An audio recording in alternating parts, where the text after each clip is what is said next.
When you combine your Sheetz Visa card with your Sheetz My Card, 8 cents off a gallon and a whole lot more, courtesy of the Sheetz family convenience store in your neighborhood. Speaking of neighborhood, we're in East Liverpool. All sorts of folks taking summer vacations, and this is the card that I never leave home without. AAA Central. Show your card and save. It's an amazing property, and it can take you anywhere around the world and save you a whole lot of money. And don't forget, this week, 11 until noon, AAA Central Talking Travel, and then the bonus hour coming up as well. Now, we're going to talk to Dave Pasquale, ladies and gentlemen, about a number of things, but it all is about North Korea. And why Dave Pasquale? Because of his years in the steel industry, he has traveled the globe, and one of the places that he has made many stops, Japan. And I'm sure he's probably used that AAA Central card too. And Japan is a huge neighbor, and I've talked about Prime Minister Shinzo Abe and what he has done to stand up for this country. Kim Jong-un had gone missing. He, of course, the supreme leader, they call him that, from North Korea. But today he reappeared, saying that he was going to back off as far as the attack on Guam. But mixed message, to say the least, inspecting the missile unit, and that is the one that is used to being prepared to strike Guam if it does happen. Photos released by state media showed a large satellite image of Andersen Air Base, which happens to be on the island of Guam. Thousands of military personnel, of course, U.S. citizens, so there is a concern. But every single missile that has been tested, it has been fired at the coast of Japan. So here's the thing, Dave Pasquale. Fear that these tests just keep getting better. And if we continue to let him do so, they will get better, correct? Well, yeah, of course it will, Rob. Good to be with you, by the way.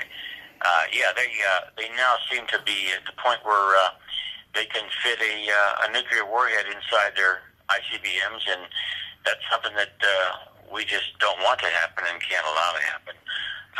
And in order to do that, of course, we need the help of China. And up to this point in time, it doesn't look as though we've had a great deal of their help. But in recent days, they must have sat down and talked with Kim Jong-un, because he seems to be backing off of his threat to Guam as of this day. And I doubt that he would have done that without some Chinese influence.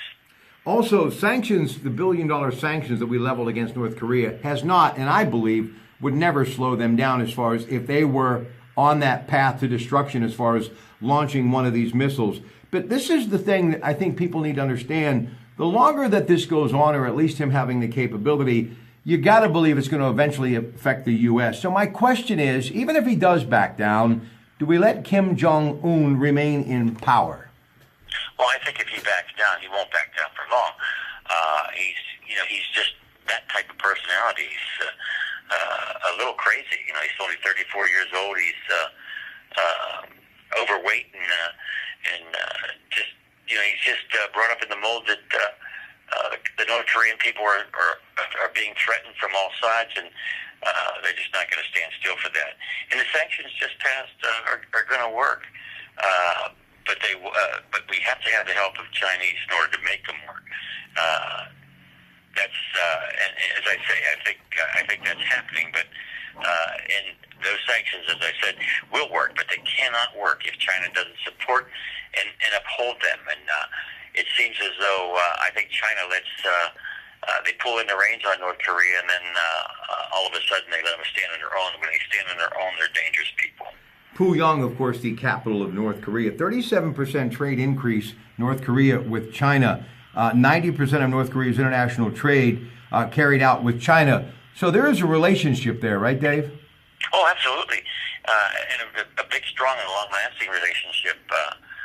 And you're right, 90% of North Korean trade interacts with China. So China has the ability to exert extreme pressure on the North Koreans, and I think, as I said previously, I think they have with regard to the recent threats to Guam, and that's really scary, because you got 160,000 Americans on Guam, and it's only 2,000 miles away, and that trip from North Korea to Guam goes over South Korea and across the Sea of Japan, and they're there, so it's well within range of their ICBMs, and it's a scary situation for those on Guam, and also scary for us.